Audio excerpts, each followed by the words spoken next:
दोस्तों, इस वीडियो में हम आज इस बात पे डिस्कशन करेंगे कि हम पूरे साल में ज़्यादा से ज़्यादा कितने अमाउंट की यूपीआई ट्रांजैक्शन कर सकते हैं, जिससे हमारे पास कभी भी कोई भी इनकम टैक्स का नोटिस ना आए। और जैसा कि मैं हमेशा कहती हूँ, जहाँ पैसे की बात आती है, आधा अधूरा ज्ञान बहुत खतरनाक होता है। इसलिए मेक श्योर करो कि वीडियो को एंड तक देख रहे हो, ताकि तुम्हारे पास पूरा नॉलेज और पूरा इंफॉर्मेशन होना चाहिए। और वीडियो स्टार्ट करने से पहले अगर आप लोगों ने मेरे चैनल को अब तक नहीं सब्सक्राइब किया है, तो जल्दी से जाओ, सब्सक्राइब बटन प्रेस करो और मेरे यूट्यूब फैमिली का हिस्सा बन जाओ, ताकि मैं जो भी फाइनेंस रिलेटेड वीडियो बनाती हूँ वो आपको समय पर मिल सके और आप उसका भरपूर फायदा उठा सको। तो चलिए स्टार्ट करते हैं आज का वीडियो। अब अगर हम यूपीआई लिमिट की बात करें, तो इनकम टैक्स डिपार्टमेंट ने ऐसी कोई भी यूपीआई लिमिट सेट नहीं करी जिससे कि ये पता चल सके कि आप इतने अमाउंट का ही यूपीआई ट्रांजैक्शन कर सकते हो जिससे आपके पास कोई भी इनकम टैक्स नोटिस ना आए। तो ऐसा इनकम टैक्स ब्रोशर में कुछ भी मेंशन नहीं है। लेकिन ज्यादा से ज्यादा लोग यूपीआई ट्रांजैक्शन करते वक्त गलत कहाँ चले जाते हैं? वो वहां पे गलत चले जाते हैं जहां पे वो धड़ल्ले से बिना सोचे समझे ज्यादा से ज्यादा जो भी यूपीआई ट्रांजैक्शन करते हैं वो अपने सेविंग अकाउंट से करते हैं, और वहीं पे वो गलत जाते हैं। अब इसमें दिक्कत क्या आती है, मैं आपको समझाती हूँ। एग्जाम्पल के तौर पे हम एक दुकानदार का एग्जाम्पल लेते हैं। अब जो एक दुकानदार होता है वो करंट अकाउंट तो बैंक में खोलता नहीं है, वो बैंक में सेविंग अकाउंट ही खोलता है। ज्यादा से ज्यादा दुकानदार सेविंग अकाउंट से ही अपना काम चलाते हैं। तो उससे होता क्या है, वो यूपीआई ट्रांजैक्शन करने के लिए दुकान में एक क्यूआर कोड चिपका देता है, ताकि जो भी लोग आए और उसके दुकान से जो भी खरीदे वो क्यूआर कोड स्कैन करके उसके सेविंग अकाउंट में वो पेमेंट आती रहती है। और वहीं पे प्रॉब्लम होता है, क्योंकि उसके दुकान में जो भी ट्रांजैक्शन हो रही हैं, जो भी कस्टमर आके उसको पेमेंट कर रहे हैं, वो सारे पैसे उसके सेविंग अकाउंट में जा रहे हैं। और इनकम टैक्स डिपार्टमेंट वालों का क्या कहना है? इनकम टैक्स डिपार्टमेंट वाले बहुत क्लियर है इस बात को लेकर कि अगर तुम करेंट अकाउंट खोलते हो, तो उस करेंट अकाउंट से तुम जितनी मर्जी उतने यूपीआई ट्रांजैक्शन कर लो, हमें कोई दिक्कत नहीं है। तुम पे डिपेंड करता है तुम साल में कितना यूपीआई ट्रांजैक्शन करते हो। इससे इनकम टैक्स वालों को कोई प्रॉब्लम नहीं है, और साल के अंत में तुम आईटीआर भर दो, अपना इनकम दिखा दो। लेकिन लोग गलत कहाँ जाते हैं? सबसे पहले वो गलत जाते हैं, वो बैंक में करंट अकाउंट नहीं खोलते और सेविंग अकाउंट ही बस खोलते हैं। और सारे यूपीआई ट्रांजैक्शन जो होता रहता है, सारी पेमेंट जो उनकी आती रहती है, वो उस सेविंग अकाउंट में आती है, वहीं वो गलत जाते हैं। जैसे कि मान लो मेरा गूगल पे है और मैं अपने गूगल पे से अपने दोस्तों को पैसा भेज रही हूँ, और आगे जाकर मेरे वो दोस्त अपने दोस्तों को यूपीआई ट्रांजैक्शन कर रहे हैं, या फिर मैं किसी से पैसा रिसीव कर रही हूँ, मेरे गूगल पे में पैसे आ रहे हैं, किसी दोस्त ने मेरे को भेजा है, आगे चलकर मैं अपने दोस्त को भेजती हूँ और फिर आगे चलकर वो अपने दोस्तों को भेजते हैं।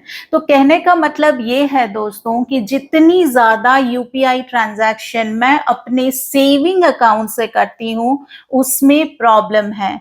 क्योंकि इनकम टैक्स डिपार्टमेंट का ये कहना है कि अगर आप पूरे दिन में 10,000 रुपए से ज्यादा की यूपीआई ट्रांजैक्शन सेविंग अकाउंट से करते हो, तो आपको इनकम टैक्स नोटिस आने के चांसेस बढ़ जाते हैं। ये नहीं कि इनकम टैक्स का नोटिस आएगा ही आएगा, ऐसा कुछ मैंडेटरी नहीं है, लेकिन चांसेस बढ़ जाते हैं आने का। तो लोग ज्यादातर गलत वहां जाते हैं जब वो ज्यादा से ज्यादा यूपीआई ट्रांजैक्शन अपने सेविंग अकाउंट से करते हैं। क्योंकि इनकम टैक्स डिपार्टमेंट इस बात को लेकर बहुत क्लियर है, अगर आप अपने करंट अकाउंट से ज्यादा यूपीआई ट्रांजैक्शन करते हो, तो उसमें कोई दिक्कत वाली बात नहीं है, आपको कोई इनकम टैक्स का नोटिस नहीं आएगा। वहीं पे अगर आप अपने सेविंग अकाउंट से ज़्यादा यूपीआई ट्रांजैक्शन करते हो, ज़्यादा से ज़्यादा पैसे यूपीआई के थ्रू किसी को भेजते हो, या तुम्हारे गूगल पे या फ़ोन पे में किसी से पैसा आ रहा है, कोई तुमको भेज रहा है और वो ट्रांजैक्शन बहुत ज़्यादा हो जाती हैं और अगर एक दिन में 10,000 के लिमिट को क्रॉस कर जाती हैं, तो चांसेस बढ़ जाते हैं इनकम टैक्स का नोटिस आने का। और मैं क्लियर करती हूँ फिर से कि ज़रूरी नहीं है कि इनकम टैक्स का नोटिस आए, लेकिन चांसेस बढ़ जाते हैं, पॉसिबिलिटी बढ़ जाती है। इस बात का ध्यान रखें। और अगर आपको लगता है कि आपको यूपीआई ट्रांजैक्शन करनी ही करनी है, अगर आपका खुद का बिजनेस है या आपने एक छोटी-मोटी दुकान खोल रखी है, तो बैंक जाओ, करंट अकाउंट खोल दो, सेविंग अकाउंट के बदले करंट अकाउंट खोलो और उसमें आप जितनी मर्जी उतनी यूपीआई ट्रांजैक्शन करो, कोई दिक्कत नहीं आएगी, क्योंकि इनकम टैक्स का भी यही कहना है कि करंट अकाउंट से जितनी भी ज्यादा आप यूपीआई ट्रांजैक्शन करो, साल के अंत में आईटीआर भर दो, कोई प्रॉब्लम नहीं है। और दोस्तों, इनकम टैक्स डिपार्टमेंट वाले ये भी बोलते हैं कि जितनी आपकी एनुअल इनकम है, सालाना जो आपका इनकम है, वो जितनी भी है, उस लिमिट से बाहर अगर आपका लेन देन है तो आपको दिक्कत आ सकती है।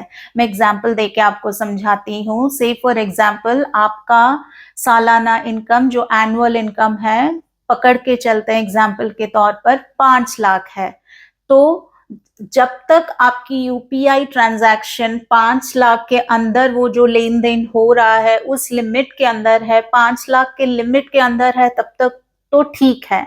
लेकिन अगर आप पूरे साल में जो लेन देन कर रहे हो, किसी को पैसा भेज रहे हो या किसी से पैसा रिसीव कर रहे हो, वो फिर आगे जाके वो पैसा किसी और को दे रहा है, जो लेन देन चलता रहता है, वो 6 लाख का है, आपका एनुअल इनकम या सालाना इनकम 5 लाख है और आपका लेन देन हो रहा है 6 लाख पूरे साल में, तब दिक्कत आ सकती है, आपको इनकम टैक्स नोटिस भेज सकता है।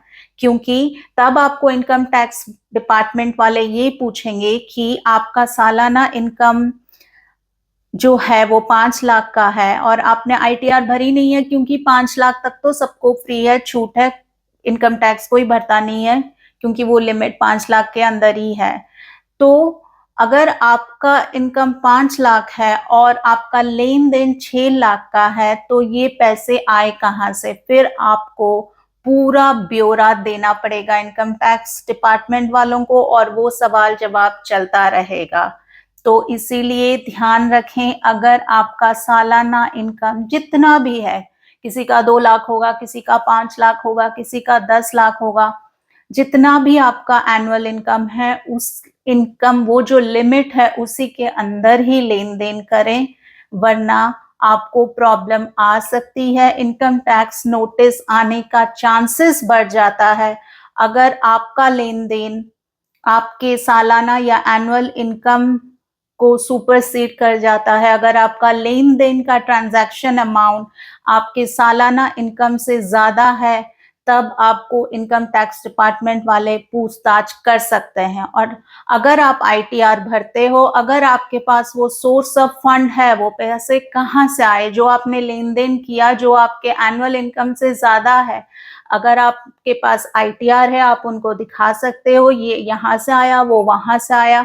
अगर आपके पास प्रॉपर इनकम टैक्स रिटर्न आपने फाइल करी हुई है, तब तो आप सेफ हो, क्योंकि जब पूछताछ होगी तब आपके पास दिखाने के लिए इनकम टैक्स रिटर्न पेपर होंगे, आपके पास सोर्स ऑफ फंड बताने के लिए प्रॉपर एक्सप्लेनेशन होगा, और जब एक बार आप उन्हें जस्टिफाई कर दोगे, तो शायद आप आगे और प्रॉब्लम में ना फंसो। वो डिपेंड करता है सिचुएशन टू सिचुएशन। लेकिन अगर आप इस प्रॉब्लम में फंसना ही नहीं चाहते शुरू से इन फर्स्ट प्लेस, तो मेक श्योर करो कि जितनी भी एनुअल इनकम है उसी के अंदर ही यूपीआई ट्रांजैक्शन करो, उससे ज्यादा ना करो। अगर करते भी हो तो proper income tax return file करके अपने पास सारे प्रूफ रखो, ताकि फ्यूचर में कभी भी इनकम टैक्स का नोटिस आता है तो आपके पास पूरा जस्टिफिकेशन होगा इनकम टैक्स डिपार्टमेंट वालों को बताने के लिए। और दोस्तों इनकम टैक्स डिपार्टमेंट ने ये क्लियरली कहा हुआ है कि अगर आपका टर्नओवर या जो लेन देन है आपके अकाउंट में अगर वो 40 लाख से ज्यादा है तो जीएसटी नंबर लेना कंपलसरी है। ये उन लोगों के लिए एप्लीकेबल है जो बिजनेस करते हैं। और अगर आप प्रोफेशनल बिजनेस में हो तो अगर आपका टर्नओवर 20 लाख से ज्यादा है तो आपको जीएसटी नंबर लेना कंपलसरी है। तो अगर आप ये सोच के बैठे हो कि 40 लाख से ज्यादा का टर्नओवर आपके सेविंग अकाउंट में आ रहा है जा रहा है और आपने कोई जीएसटी नंबर भी नहीं ली हुई है और आपने बैंक में कोई करंट अकाउंट भी नहीं खोला हुआ है, तब दिक्कत आ सकती है। इसीलिए या तो बैंक में करंट अकाउंट खोल लो और अगर 40 लाख से ज्यादा का लेन देन हो रहा है पूरे साल में तो जीएसटी नंबर ले लो। अगर 40 लाख से कम है तो भी बात समझ में आती है, लेकिन अगर 40 लाख से ज्यादा का लेन देन पूरे साल में हो रहा है तो जीएसटी नंबर ले लेने में ही अक्लमंदी है, ताकि अगर कभी इनकम टैक्स डिपार्टमेंट आपसे पूछताछ करे भी तो आपके पास प्रॉपर डॉक्यूमेंटेशन रहेगा उनको प्रॉपर जस्टिफिकेशन देने के लिए। तो आई होप दोस्तों आपको अब तक समझ आ गया होगा कि आप कितने की यूपीआई ट्रांजैक्शन कर सकते हैं। इनकम टैक्स डिपार्टमेंट की क्लियर गाइडलाइंस क्या है यूपीआई को लेकर।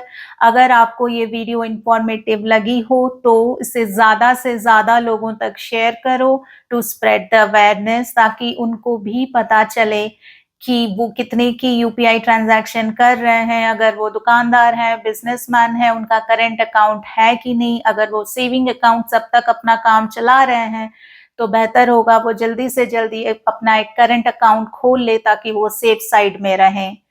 तो मैं बहुत जल्दी मिलती हूँ आपको अपने अगले वीडियो में। This is Deepti signing off for today. I will see you soon in my next video. Till then you guys take care, stay happy, stay healthy and smile more.